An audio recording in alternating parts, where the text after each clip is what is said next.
I am so excited for this webinar. Thank you so much, Withrow, for leading this really incredible and useful and necessary webinar for meeting protocol today. I am just going to go ahead and hand it over to him, but Withrow, I would love for you to first give a little intro about yourself, what got you here, and by the way, if you guys do not listen to the Meeting Protocol Monthly podcast on both YouTube and Spotify. That's what it's called, Meeting Protocol Monthly Podcast. Withrow was our December 2024 guest. So be sure that you go listen to that episode. All right, Withrow, I hand it over to you. Thank you. This is me. I'm Withrow, right? I am an educator. I've been teaching for full-time for 2 years, but adjuncting for a few years before that. Like I said before, I've been in the event planning industry for roughly 15-ish years, but I've been in hospitality longer than that. I'm pretty goofy. You can ask Dora. So sometimes I might go off on a little tangent, y'all. But if I do go off on a tangent, I promise that we will circle back and we'll get back to it. Okay, so setting the stage, why does this matter? So it's about more than just planning a successful event. It's about understanding historical, cultural, and economic significance of these celebrations. For me, and I think for some of y'all, Black cultural events are not just parties or gatherings. They are deeply rooted in history and identity. I'll stop right there and I'll just say this. Because we're all meeting planners, we're part of this, like, part of human history that's been around since humans began, right?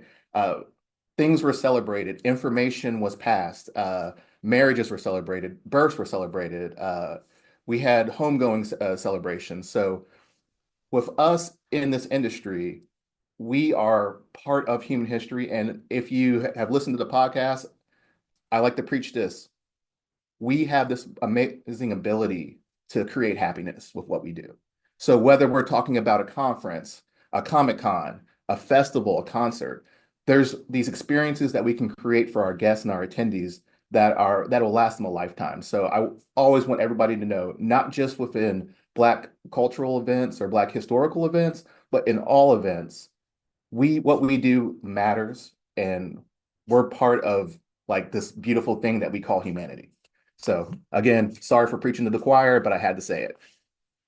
So thinking about getting back to our Black cultural events, and our celebrations, we can commemorate struggles, we celebrate triumphs, and we foster community. So today we'll explore some major events like Black History Month, Juneteenth. We'll look at some smaller localized events like HBCU tailgates, Mac City Classic. We'll also discuss practical tools to ensure your events are impactful, culturally respectful, and authentic in their planning, marketing, and execution. So I'm hoping by the end of this webinar, you'll have a deeper understanding of how to create events that honor and celebrate Black culture in a very meaningful way. So these are just our objectives. This is going to be from the login page that you registered on. So we'll introduce the historical context of Black events, from major commemorations to even smaller events. We'll discuss the economic impact of these events on local communities and tourism. These events just aren't culturally significant. They also drive economic growth. We'll explore how to create a sense of community through shared experiences, because our events are powerful tools for bringing people together. And then finally, we'll talk about the importance of sensitivity and sensibility in event planning, especially when considering the MEBCSs. When I first spoke about this to Dora, she hadn't heard of them, and so she had to look them up. So when we think about the meeting events business convention standards, this is essentially our domains. So when you're studying for your CMP, they have that list of domains like marketing, strategic planning, all of that. These are essentially going to be that, with a few of the newer ones kind of left out. So your observations matter. I know I'm here speaking. I know I'm a teacher and I teach event planning, but I'm not here to say that what I think and what I believe is any better than what anybody on this call thinks or believes. So I can't, I want to say I'm not here to lecture you, even though I'm lecturing to you, but I want to say that everything that you guys have experienced and done in your careers is super valuable and super insightful, and it's completely different from my career and everybody else's on the call. So when you observe certain things in certain ways, For instance, if you're planning an event for Black History Month in New Jersey versus Birmingham, Alabama, that's going to be completely different contextually. And so both of our observations are definitely going to be different. How many people on this call? Just hit us in the chat, yes or no. Typically plan Black theme events or Black cultural events in the year. Many of us do plan these events on a regular basis. I myself work on a team that plans Juneteenth for City of Hoover, Alabama.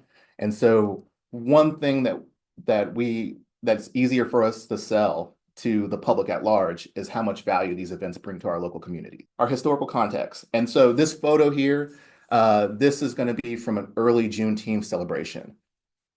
So Black events are deeply tied to history, culture, and the fight for equality. Understanding this historical context is crucial to ensuring that these events remain authentic and meaningful. Events like Juneteenth of Black History Month commemorate these significant milestones in Black history. So for example, I think all of us know this at this point, but there was a day when folks didn't really know much about Juneteenth. So Juneteenth commemorates the celebration of when the formerly enslaved people in Texas learned of their freedom. So from the actual Emancipation Proclamation to when the formerly enslaved people in Texas learned about their freedom was a time of 2 years. And so, I'm very reflective of that. So I think about what it must have been like for those folks down in Texas to get that message, get that communication, letting them know that not only are you free and free to live your life how you want to live it, but you've been free for 2 years. And so you've just been here in bondage and era. And so I get kind of woo-woo about it because I grew up in the Southeast in Oklahoma. And so I've spent a lot of times with old timers who are connected to Juneteenth. And it's just this beautiful feeling of a better America, not to go too far with it, where we are over here, like really living that American dream and just making this country and fulfilling the promise that the founding fathers made when they created this nation. So let's take a closer look at Black History Month. It originated as Negro History Week, and it was founded by Carter G. Woodson in 1926. I'm going to go ahead and throw the joke out there. This might just be a Black community joke, but Juneteenth is not Juneteenth, but Black History Month is February because it's the shortest month. So that might just be a Black thing, but it might be for a lot of folks. So thinking about Carter G. Woodson, he's known as the father of Black history. He was a historian and scholar who aimed to highlight the contributions of African Americans that were often overlooked in mainstream history. The celebration was placed in February to honor the birthdays of Abraham Lincoln and Frederick Douglass, two figures who played pivotal roles in the fight for freedom and equality. And in 1976, Black History Month was officially recognized in the U.S. during the nation's bicentennial. And today it's celebrated in various countries, including Canada and the UK.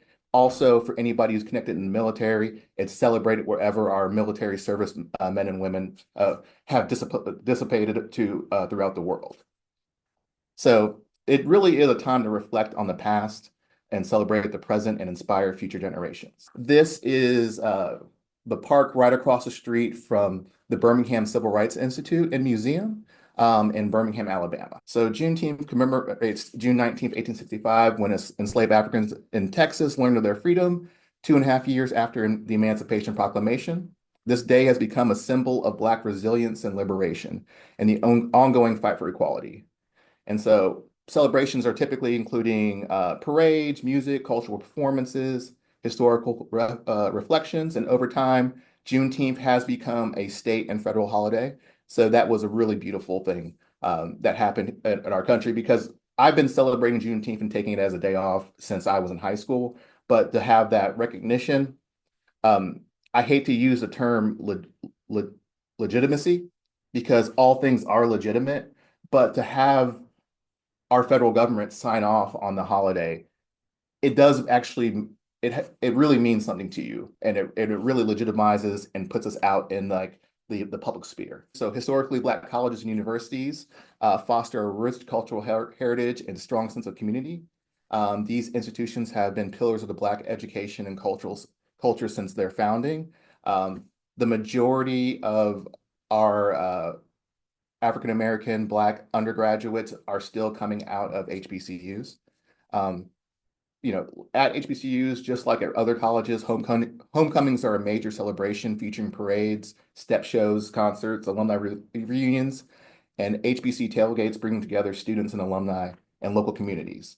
So you're looking here, this is going to be our two sides of the Magic City Classic. So we've got Alabama A&M and we got Alabama State. So if you're from this state, you're either A&M or you're a state person. So it's an amazing celebration. And it's hard to explain how open it is to the community at large and how much everyone becomes a part of this tradition. So I know sometimes we think when we look at events, if we look at an event and we see like a bunch of white people, we might say this event's for white people. We might say this event's for Black people, this event's for Latin folks, Indigenous, et cetera, et cetera.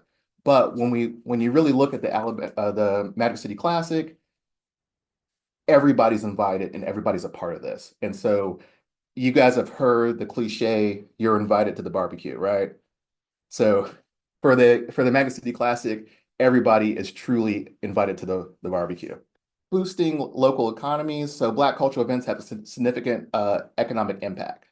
So let me send another one out to the chat. Has anybody ever heard of the term the multiplier effect? I've got three screens here, so I do have to look over. No. Okay. So when we think about the multiplier effect, it's similar to, remember Reagan in the 80s, trickle-down economics? I got one nod, I got two nods. Okay, so folks know where I'm at. So when we think about the multiplier effect, we especially in tourism and events and hospitality in general. So we've got a large influx of tourist dollars coming into an area. And so if I visit Jersey City and I go to Dora's Black History Month event at her facility, I go to the hotel, I buy food at local restaurants, and as I pay for all my services around the town, people earn a wage. Small business owners who are self-employed, they earn money there, and then they take that money and they buy products in the community. So the extra dollar that I influx on the area is multiplied out many times. So that's kind of the idea of that.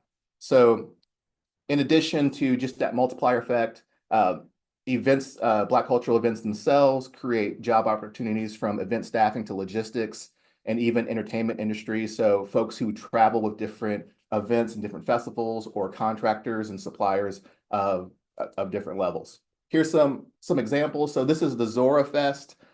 This is down in Florida. I actually haven't been to this one, but this festival brings people from all around celebrating different types of art.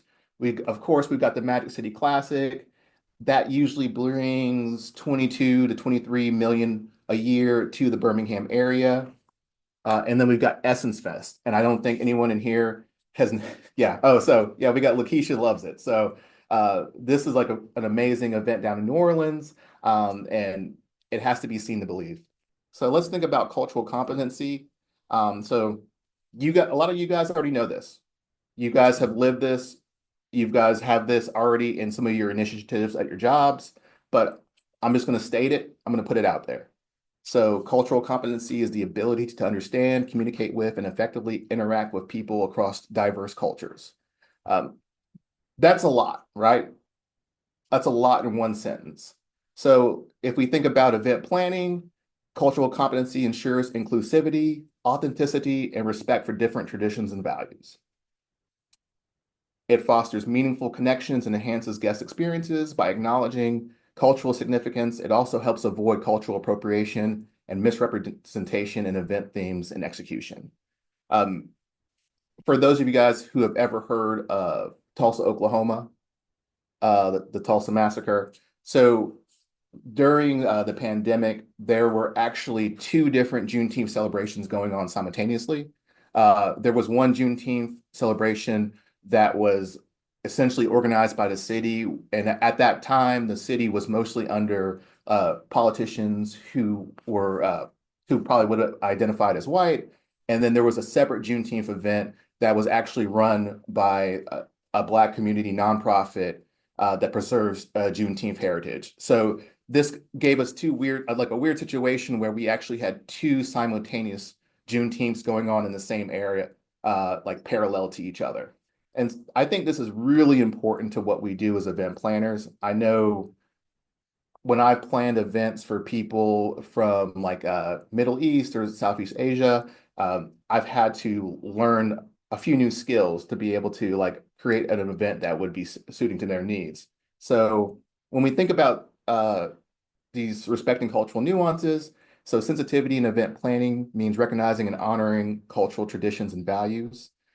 Research and collaboration with cultural experts and ensure respectful representation. So this could be as simple as learning that you only shake hands with one hand in a certain culture versus a different one.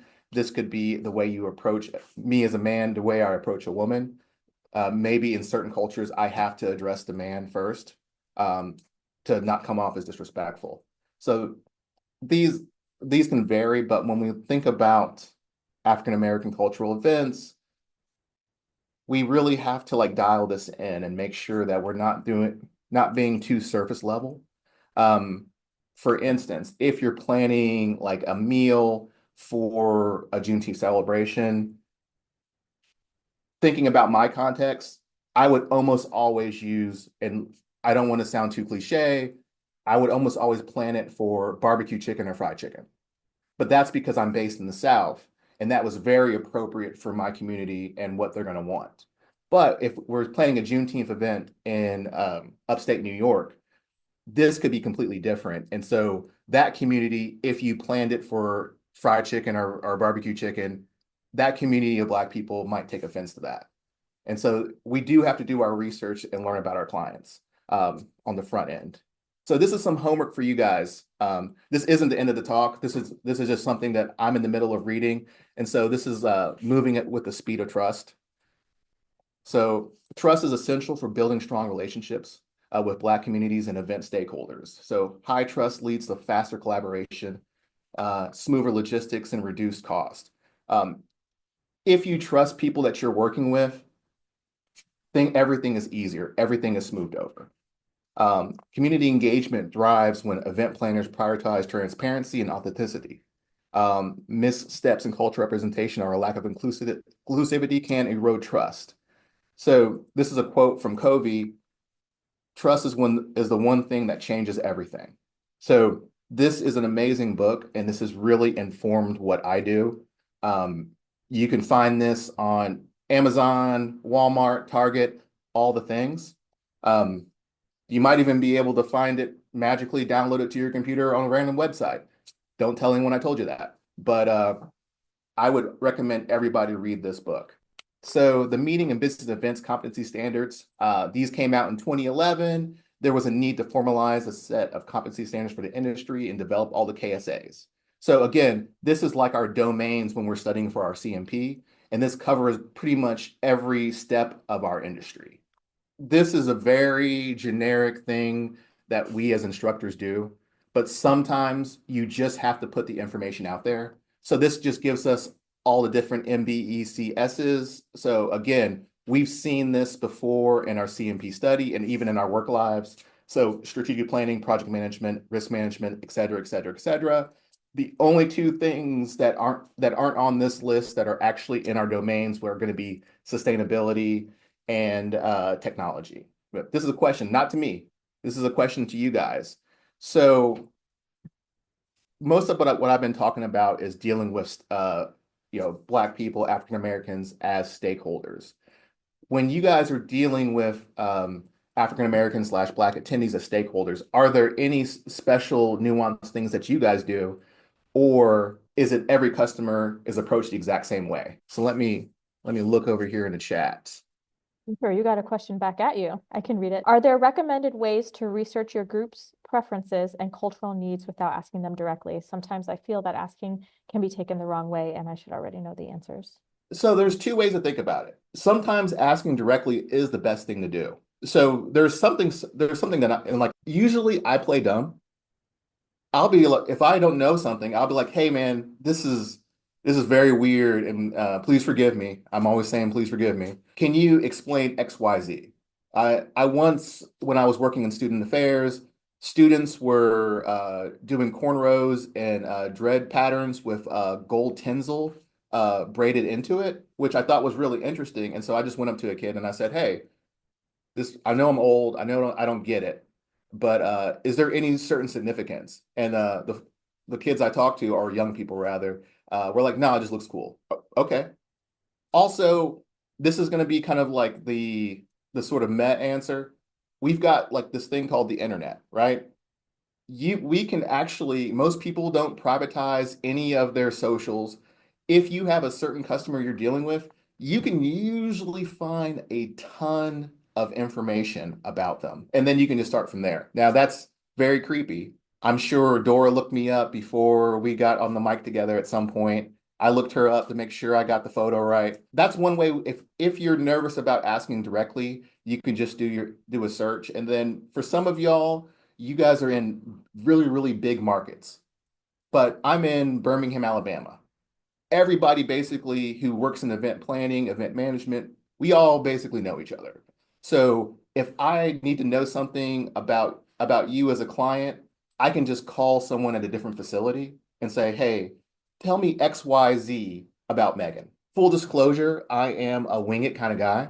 I really, really wanted to do this talk and just kind of riff for an hour with y'all, but I had to give myself a little bit of time, even while I organized it. So this is part of a project I'm working on, A Tale of Two Gin Teams. So we've got Birmingham, Alabama, the main metro area here in Birmingham, or here in Central Alabama, rather. And then we got Hoover, Alabama. That's the suburb I'm in. So to give you guys some context, there is a term that we say here in this area, we call it over the mountain. And so that term explains white flight. When after civil rights and everything came down and like we became a more perfect union, much of the white residents who formerly lived in like the downtown Birmingham areas, they moved to these newly created suburbs. I live in one of them now. The suburb is beautiful. But what happened was with that white flight, it pulled a lot of money out of the community. And still to this day, we see the effects of people who work high level jobs who are based in the over the mountain suburb communities who do all their day-to-day work within Birmingham. I'll pause right there. I think I see some questions popping up. So we got Lakeisha. She says, how can I make my Juneteenth celebration stand out? Because all 6 of the municipalities within my county are hosting Juneteenth events in the same weekend. So everyone can find the same typical event stuff at all of these events, but I honor 5 local people in the categories of community service, sports, education, politics, religion. That's only found at the Juneteenth that we host. Okay. One thing, if it's possible, Lakeisha, I would say change your date. Thinking of A Tale of Two Juneteens, Hoover, Alabama and Birmingham, Alabama, where the 2 separate Juneteenth celebrations are happening, there it might be 6 miles from each other. So we typically will have our Juneteenth midweek, or if the main Juneteenth celebration's on a Sunday, we go Saturday or vice versa. That really helps us with attendance. Um, if you look at these, I'm not sure if it's come through well enough, but so these are the racial demographics of Birmingham to Hoover, Alabama. If you look closely, you can see they're flipped. So if we look at the 2023 numbers, Birmingham is 66.8% Black, and it's 67% Black in Birmingham, and it's 66% white in Hoover. And so what we've done there is, I think our event is authentic, but it's authentic for our community. So with having such like a low level of Black residents, we make our event more traditional. So what we have is more like we do African dance, we do a lot of devotionals, we have religious choirs performing. This year we're going to move and get some Caribbean performers. If you look at that picture under Hoover, Alabama, that's last year's Juneteenth. We had this like really beautiful moment that could only happen in Hoover. So we had a religious choir singing, and one of the African dancers who had just performed walked up to the stage and was like, "Can I sing with them?"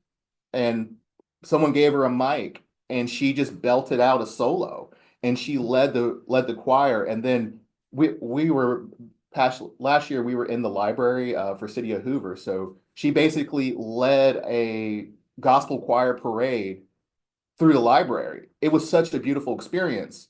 But if you look at the downtown Birmingham Juneteenth, which is associated with the Birmingham Civil Rights Museum, that's more of an activist celebration. There was a woman running for governor of Georgia. So Stacey Abrams, she spoke at that event. Um, the Get Out the Black Vote group, they came and spoke at the event. There was Black Lives Matters folks speaking at the event. So that was a completely different event. It was still a wonderful Juneteenth celebration because I went to it, but that event probably wouldn't have worked in Hoover, Alabama. In fact, I guarantee you they would have sent, the cops in Hoover, Alabama, they're very lovely people. I'm sure they would have sent the cops and said, "Hey, y'all have to leave the library." If we had Black Lives Matter leading a chant in the Hoover City Library. All that to say is that we have to kind of identify our stakeholders and like figure out what we offer that's different.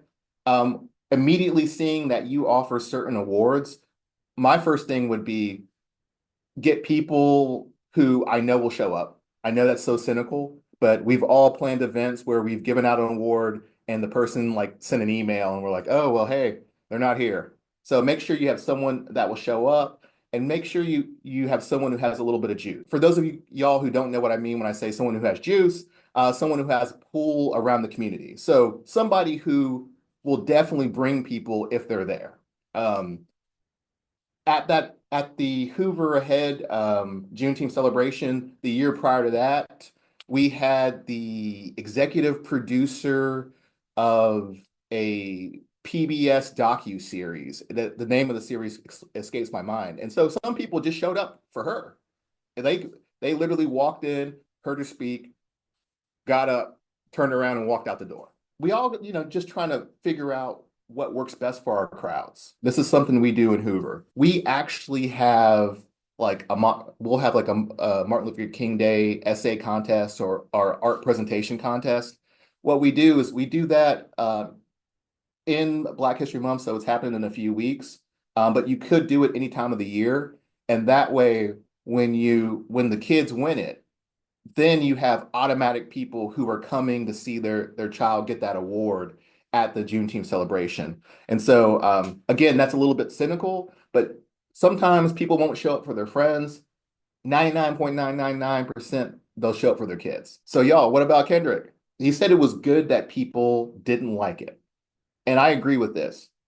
It's good that we have stuff that isn't for everybody.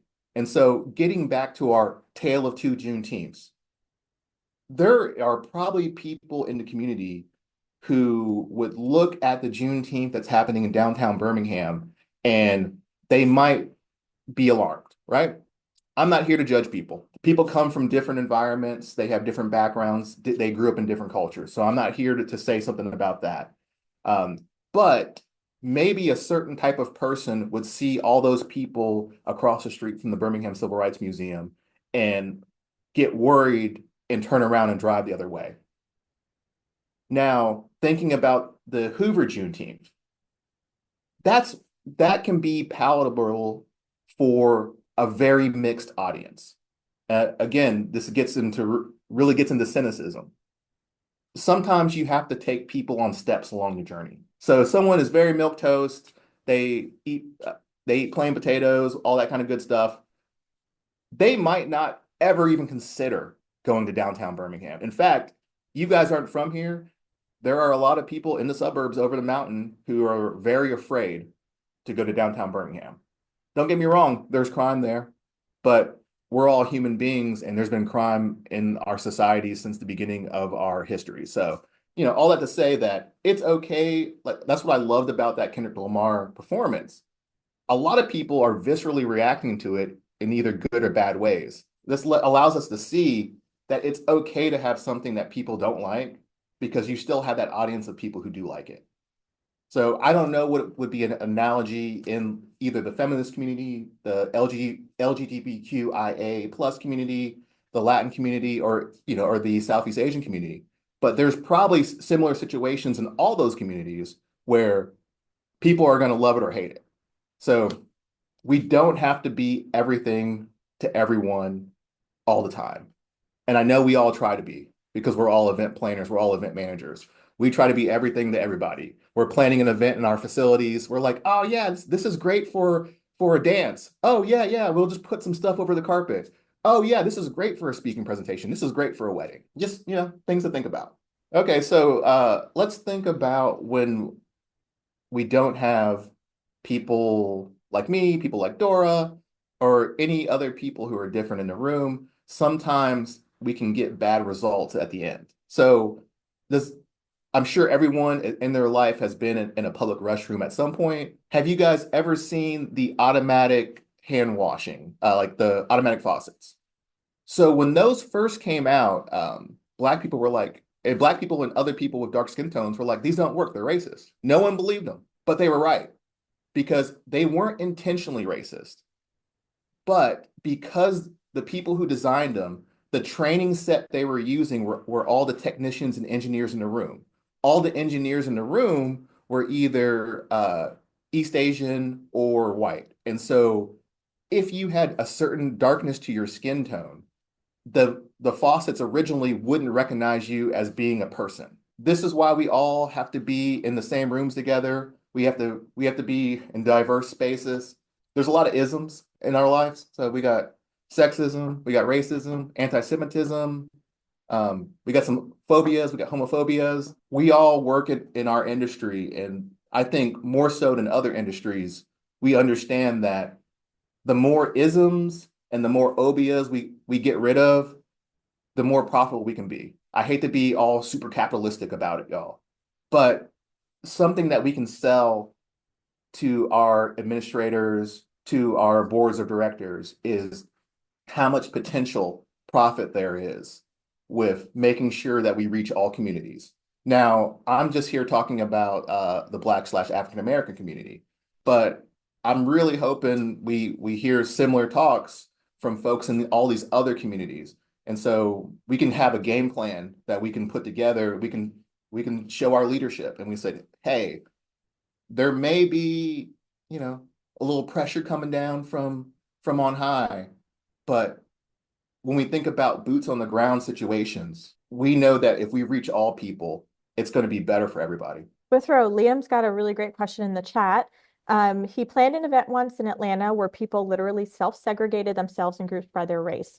What are some ways you would suggest to address a problem like this? When I was working at a former university, it had a very, very small Black student population. And if you went and ate in the cafeteria, you would see like the Black side of the cafeteria. I mean, I think we have to have earnest networking opportunities. I know we all have been to conferences where they're like, oh yeah, get up and say this, and we're going to play this game.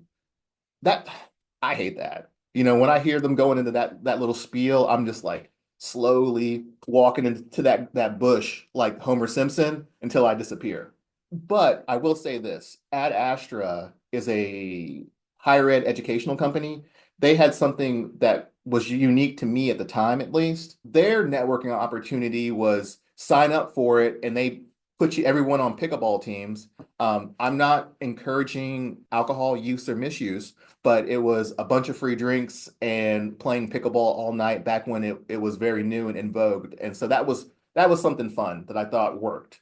But having activities that actually create honest to goodness, real interactions with other people. I will. I don't recall, this is Lakeisha, where they self-segregated, but at the second Spring Fest that we had, and the Spring Fest is targeted to be very diverse musically. So I have country music, I have gospel music, I have R&B, I have, trying to hit the stage with as much music as I can. They did not show up for the second one that we had. So our council members came. It was like, Lakeisha, nobody showed up for this. What are you going to do? What I have what I am doing now, Liam, is I'm hosting smaller events. Like I'm doing senior events, I'm doing something more in our community center, trying to break it down smaller to then get them to maybe come out and support the bigger events. So I'm doing more community engagement, trying to break down some of those barriers in hopes that when we introduce the Spring Fest again, that we'll get the participation that we're looking for. Y'all are gonna hate this, right? So I'm a teacher, so when people don't talk, I just call on people. I'm looking at the bar above my picture in Zoom, and so Haley M. Bergen, CMP, she, her. Are you planning anything for Black History Month? Well, hello. And I actually work for a BIPOC organization, and we are a C4. So a lot of our work and our gathering right now is surrounding a more political movement. So there's rallies and marches, and then we try and then support a gathering space before and after.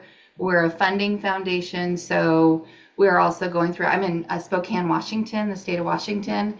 So we're going to smaller communities and supporting nonprofits that are having different concerns in this political environment. And so we're going to smaller towns. And that's why I liked when earlier someone was talking about having these smaller events to build up to the big one. That's what we're doing, is really getting that momentum in the smaller communities right now. That's really important work, especially with funding models changing right now. So that's yeah. Hey, well, tell us about how it works out later on. Like, talk to Dora, get a talk going, man. Because I would love to hear about that because I don't work directly in medical research, but Birmingham, we have like the biggest hospital, the biggest research hospital in the Southeast, UAB, University of Alabama, Birmingham. With the issues with NIH funding, people are very alarmed. There's a lot of folks, but even folks who are like close to me who depend on that funding through grants for different initiatives. So yeah, Haley, that's amazing work.